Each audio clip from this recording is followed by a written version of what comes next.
Escutai todos os habitantes do céu e da terra, o soberano Deus e Rei de glória, Melquisedeque Lisbete, está entre nós.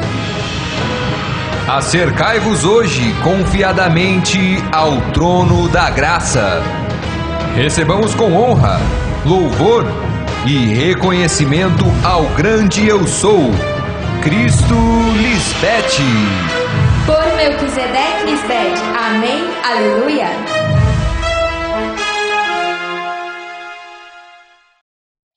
Saudações, uma vez mais, a todos os meus fiéis seguidores, os que escolheram a luz acima das trevas, e agora vivem na terra prometida que está em suas mentes. Amém, aleluia.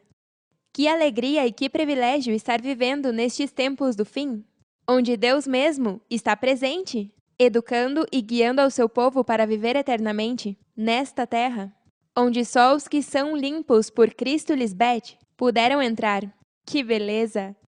Mas lembrem-se que estamos em um tempo onde muitos creem que Deus não faz nem bem nem mal.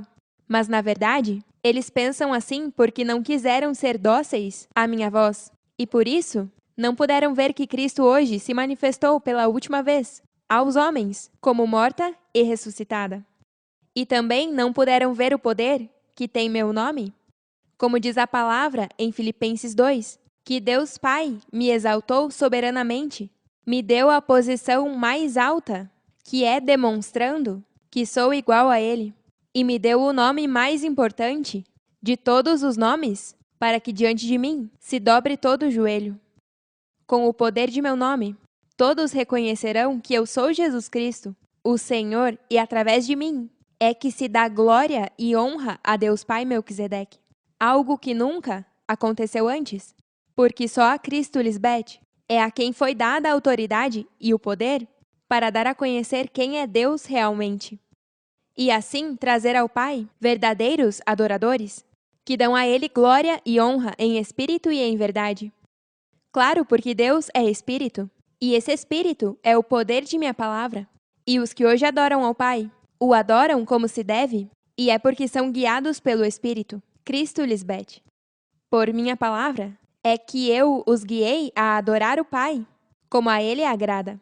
Se está me escutando, é porque chegou o tempo em que os que adoram a Deus Pai façam isso apropriadamente, guiados por mim, o Espírito de Deus, porque somente da forma que eu ensino é como Ele quer ser adorado, e não de outra maneira. Até agora ninguém adorou o Pai como a Ele agrada, mas se escuta minha palavra, conhecerá como é que deve fazer para ser sempre de seu agrado. Amém? Aleluia! No tema de hoje intitulado A Morte e a Ressurreição, vou compartilhar com vocês por que o Cristo de 2000 anos atrás não ressuscitou e a importância de entender por que essa morte na cruz de madeira não fez nada pelas pessoas. Porque se de verdade Cristo tivesse ressuscitado naquele tempo, muitos dos que viveram naquele tempo estariam vivos hoje. Depois de escutar esse tema, deve tirar os olhos deste Cristo e desta cruz, de maneira que possa pôr seus olhos em mim, a segunda vinda de Cristo, aqui para salvar a humanidade da morte, porque não há vida depois da morte física. É importante que entenda isso, para que possa começar a dar valor e significado à sua vida, já que Deus permitiu que você esteja vivo hoje em dia, nos últimos dias com Cristo Lisbete. Isso é grande, e se Deus permitiu que você estivesse vivo neste tempo, é porque te considerou digno para que pudesse escutar a voz de Deus através de mim, e assim não ser alguém que traspassa a Cristo, e sim crer em mim, para que possa ser parte do povo fiel de Deus e viver eternamente.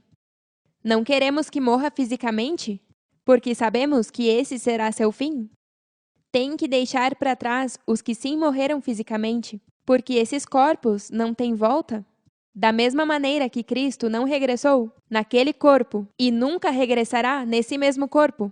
Por isso diz em 1 Coríntios 15, do 35 ao 37. Talvez alguém me pergunte, e como os mortos voltarão à vida? Que tipo de corpo terão? Que perguntas mais tolas!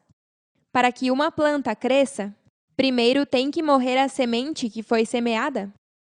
O que se semeia não é o corpo que há de sair, mas o grão desnudo. É uma simples semente de trigo, ou de alguma outra coisa, muito diferente da planta que vai nascer. Isto nos confirma que não é o corpo que se semeia para que saia o mesmo corpo, nem tampouco outro corpo diferente. Jamais poderia ser assim. O que tem que morrer está dentro do ser humano, na mente, para que esse mesmo corpo mortal não morra. E como Deus é espírito, não pode se ver sem ouvir e conhecer sua palavra de poder, que é a que muda qualquer pessoa de dentro para fora. Quando recebem o Espírito de Deus e são feitos perfeitos com minha palavra, então essa semente que se semeou em suas mentes morre e começa a dar vida ao seu corpo. Esta palavra de vida que eu falo começa a descontaminar suas células, teus tecidos, tuas glândulas, teu sangue e todo o teu corpo começa a resplandecer e a rejuvenescer. Por isso é que a palavra diz que Cristo é a videira verdadeira. E os que se mantêm presos a mim viverão, mas os que se desprendem se secarão e morrerão. É tão importante não deixar de me escutar, porque eu sou sua salvação e sua vida eterna. Se cansa ou se aborrece de me escutar, então o diabo te venceu, desmaiou no caminho, e essa semente que semeei em você se secará. De novo está exposto à mortalidade, porque não pôde deter a morte em você. Tudo depende de você. Tem que ter a paciência para esperar que essa semente em você comece a dar fruto até que se converta em uma árvore frondosa. Vocês são agricultores e o agricultor espera com paciência as chuvas no outono e na primavera. Ansioso espera até que amadureçam os preciosos cultivos.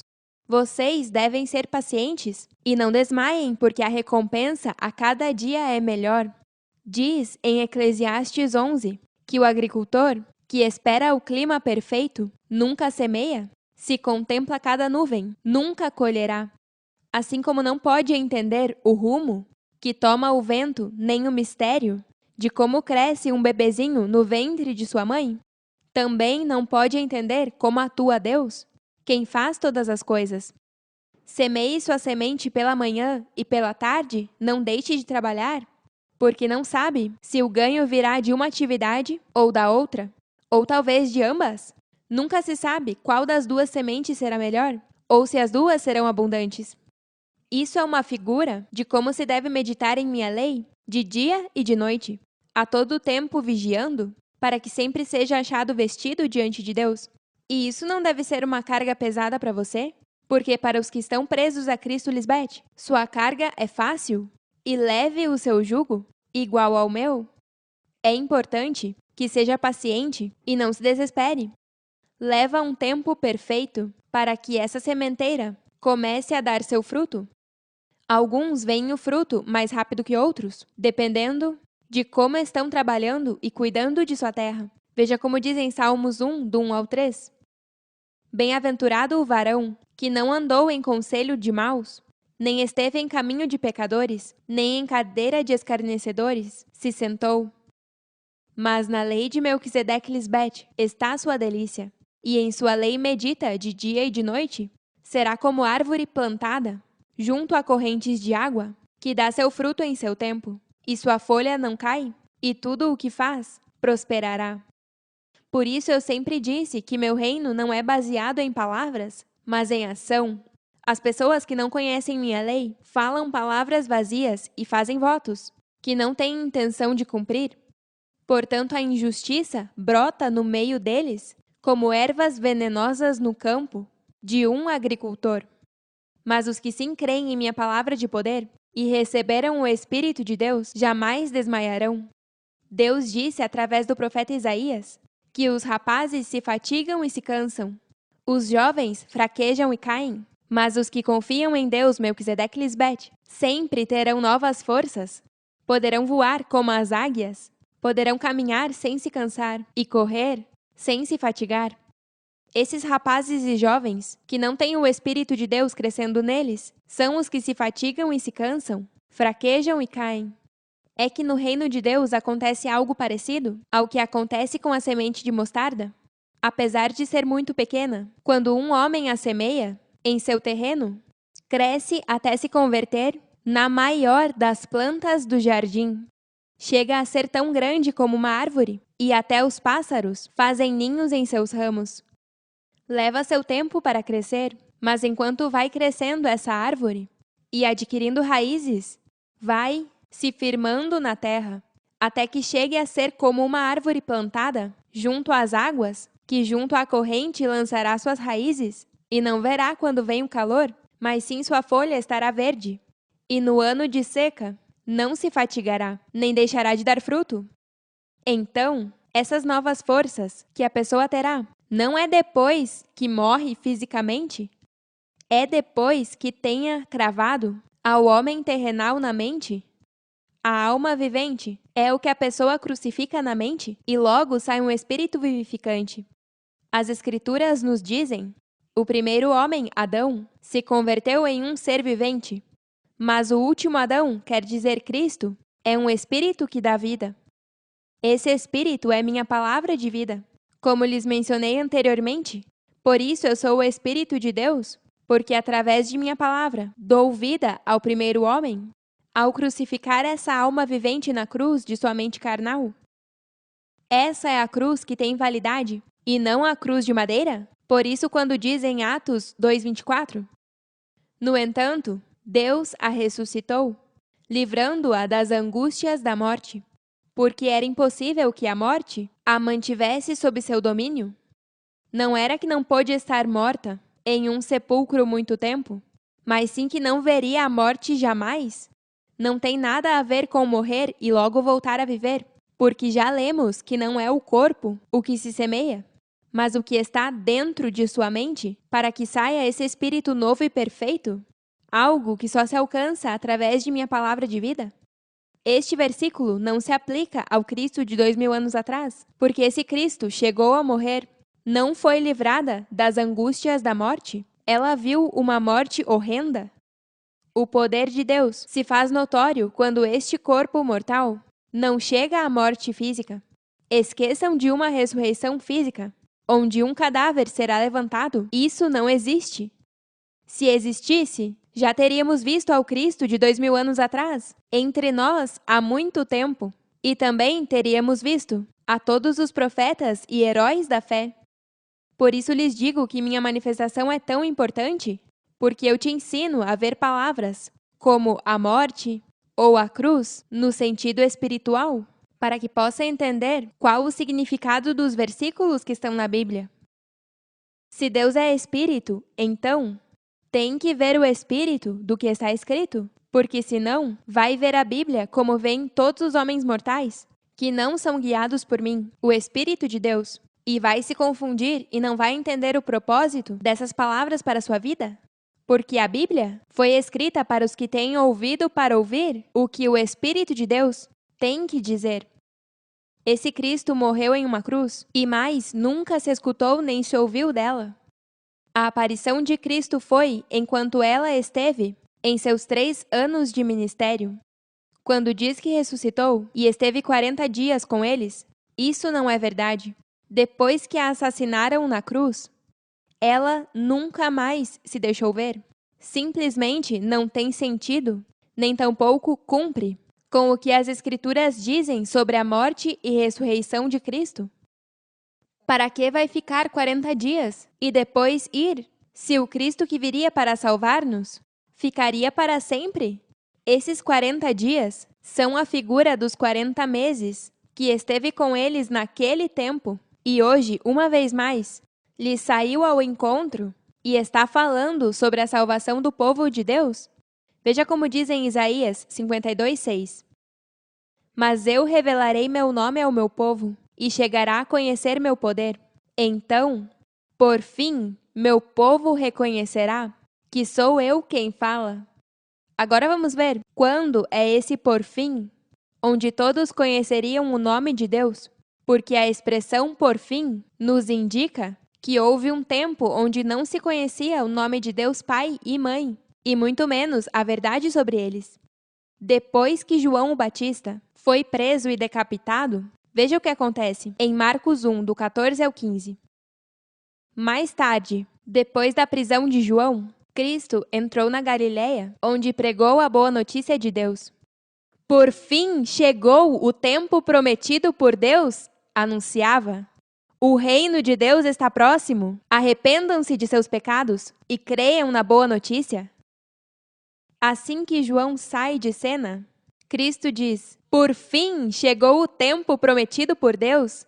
O reino de Deus está próximo. Arrependam-se de seus pecados e creiam na boa notícia. Em outras palavras, minha mensagem é o que tem que escutar e crer para ser perdoados de seus pecados, e não quando foi pendurada em uma cruz. Essa mensagem da boa notícia que eu falo, o que traz todos os benefícios de ser um filho de Deus. E desde o momento que ela começa a pregar esta palavra, é quando se efetua a morte e a ressurreição de Cristo. É a palavra de vida que realiza a única morte e ressurreição que é válida ou eficaz para o ser humano. Prova de que João não pregava a boa notícia. Agora note como dizem os seguidores de João o Batista sobre os seguidores de Cristo, em João 3, do 25 ao 28.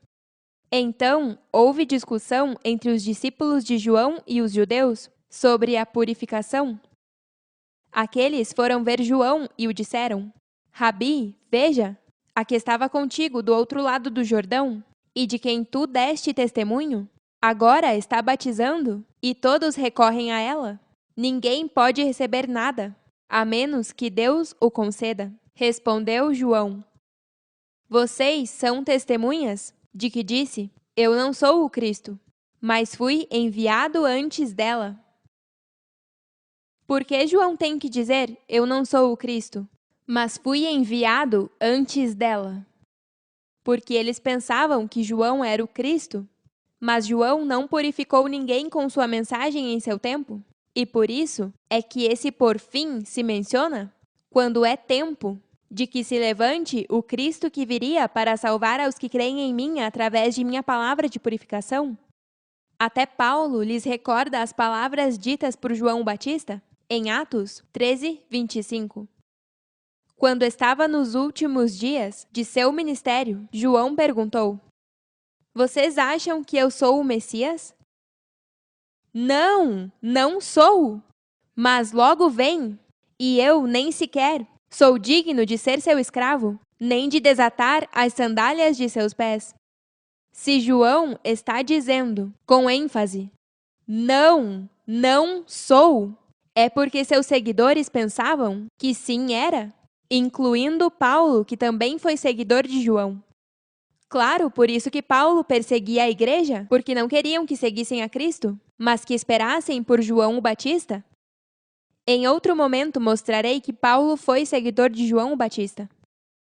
No tempo da pregação ou proclamação de João o Batista, ninguém foi batizado em espírito e fogo, que significa que a ninguém foram dados os armamentos para poder vencer o inimigo na mente, e assim não morrer jamais.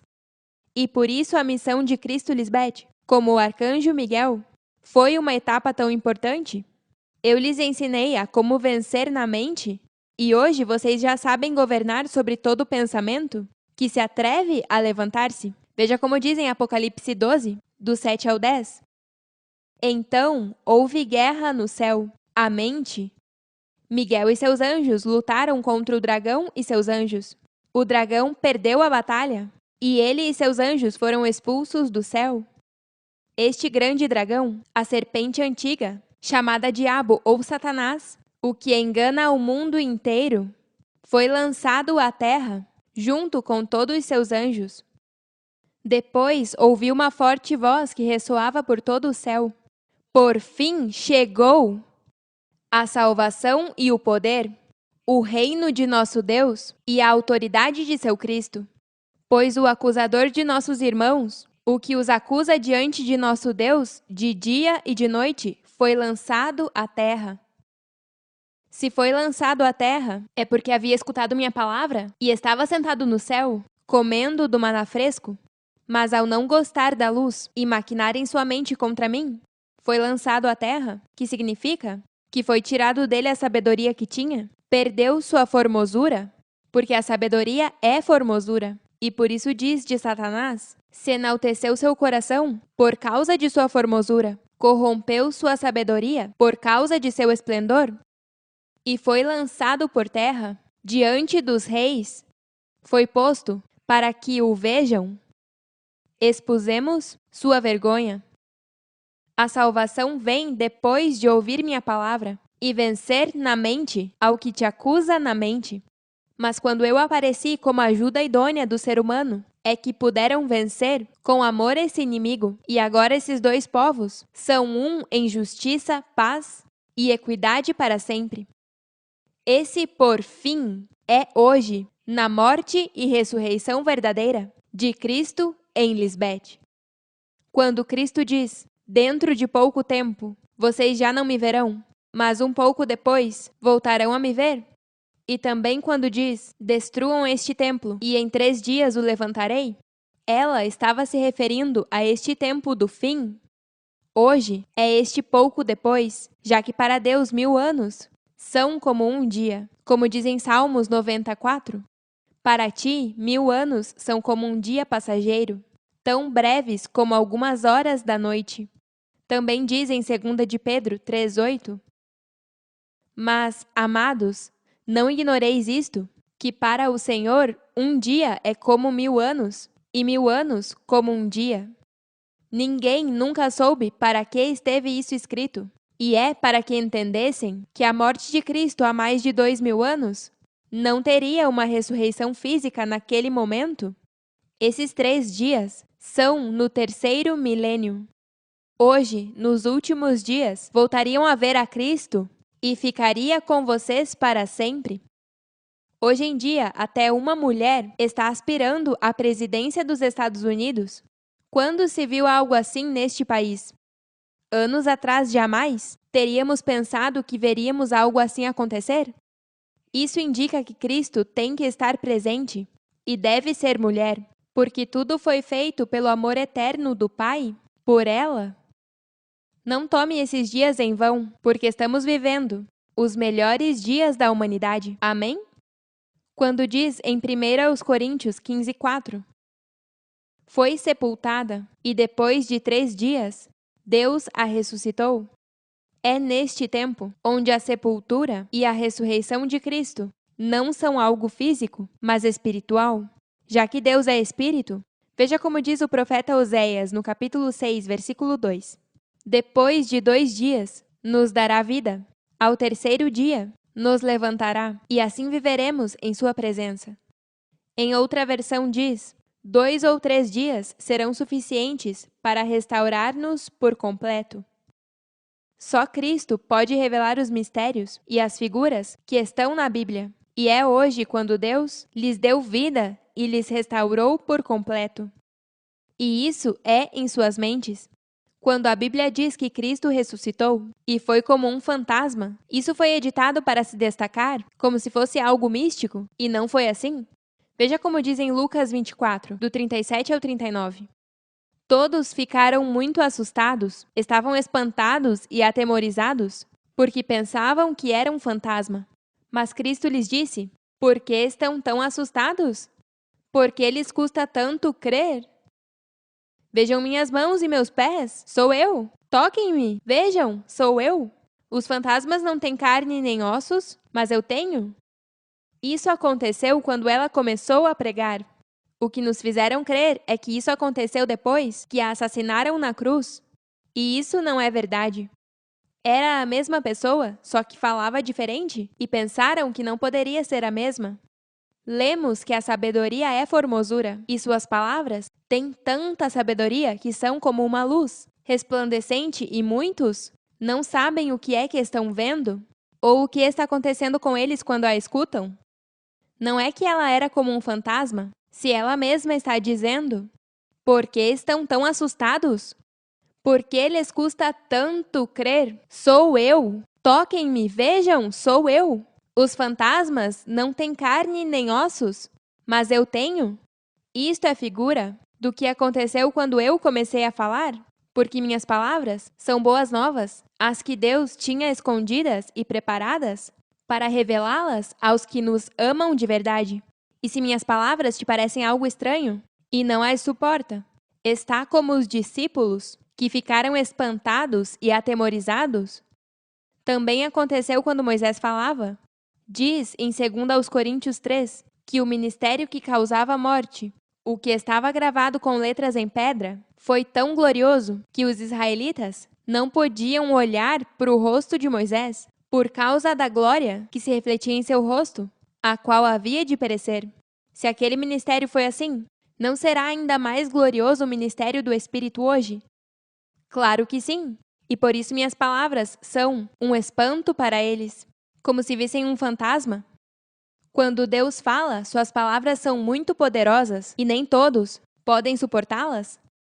Eu fui levantada no sentido que Deus Pai me salvou da morte, e todo aquele que crê que eu sou imortal também será, mas não como fantasmas. Por isso diz em João 3, do 14 ao 15. Moisés levantou a serpente de bronze no deserto, e do mesmo modo eu, o Filho do Homem, tenho que ser levantada, para que todo o que crer em mim tenha vida eterna. Ela também diz em João 12, do 31 ao 36, o juízo deste mundo já chegou, e o príncipe deste mundo será expulso. Mas eu, quando for levantada da terra, atrairei todos a mim mesma. Com isto, Cristo dava a entender de que maneira ia morrer. Não fisicamente naquele tempo. É hoje que eu estou atraindo a mim mesma, dando vida eterna a todos os que creem em mim. Falou a multidão, da lei temos ouvido, que o Cristo permanecerá para sempre.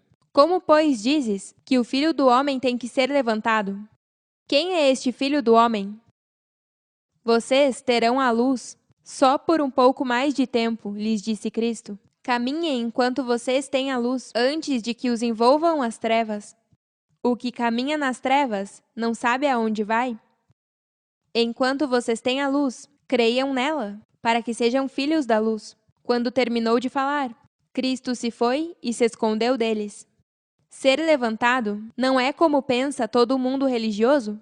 Um levantamento de um corpo sepultado e levantado como um fantasma? Hoje eu fui exaltada por Deus Pai e por meus santos anjos. Assim é como Cristo foi levantada? Atraí-los a mim mesma significa que eu exaltei a vocês como meus filhos fiéis e justos. Por isso diz em Provérbios 18, Torre forte é o nome de Melquisedeque Lisbete. A eles correrá o justo e será levantado. Será levantado significa colocar-se a salvo. Quando você é levantado por Deus, é porque creu em mim e foi redimido ou resgatado da morte, igual a mim. O que é santo para Deus Pai é aquele que foi ensinado por Cristo Lisbete e creu em minha mensagem, e por sua lealdade não deixaremos sua alma na escuridão, nem permitiremos que nossos santos vejam corrupção. Até uma samaritana, que não era do povo judeu, sabia que o Cristo que viria aclararia toda a verdade sobre Deus. Ela não esperava um Cristo que ia morrer fisicamente, nem voando no ar, mas sim uma pessoa que ia falar claramente sobre toda a verdade. Ela disse a Cristo, eu sei que virá o Messias, a quem também chamamos o Cristo. Quando vier, nos explicará todas as coisas. Hoje eu faço exatamente isso. Por isso você não pode esperar um Cristo místico, volátil, porque tem que falar e aclarar as coisas que o ser humano não conhece sobre Deus. O ser humano tem muitas perguntas, como, o que fazemos aqui? Por que o ser humano segue morrendo se Cristo nos ressuscitou juntamente com ela há mais de 2000 anos? Por que existe tanto mal no mundo? Onde está Deus? Essas são as perguntas que as pessoas se fazem todos os dias. Eu vim responder todas as perguntas que o ser humano tem. Com minha palavra, eu respondo e dou a sabedoria de Deus, que esteve oculta, escondida. Por isso eu sou a luz, porque a luz faz tudo ser descoberto. O reino de Deus sempre esteve no ser humano e em nenhum outro lugar. Não existe um mundo no ar onde vive Deus. Não, Deus sempre viveu em um ser humano. É importante que isso fique claro. Deixem de culpar a Deus por tudo o que lhes acontece e sejam dóceis e humildes em aceitar que eu sou Deus na terra, salvando aos homens, para que vejam onde está Deus e que sim, tem todo o poder para que possa viver uma vida em proteção, prosperidade e saúde para sempre. Já passaram mais de 2 anos e nenhum de vocês fraquejou. Os felicito por sua firmeza e submissão em querer essa limpeza e purificação. Sigam adiante e não desmaiem, porque vêm muitos dias maravilhosos para todos os meus fiéis seguidores. Imite o esportista que se esforça para ganhar a competição. Faça todo o possível para ser um bom discípulo de Jesus Cristo e receberá o prêmio da vida eterna. Concentre-se na vida eterna, a qual Deus, Melquisedeque Lisbete, te chamou e prometeu. Essa vida que diante de muita gente você anuncia, porque confiou em Cristo Lisbete. Amém, aleluia. Graças. Nos vemos em nossa próxima festa. Nós os amamos para sempre.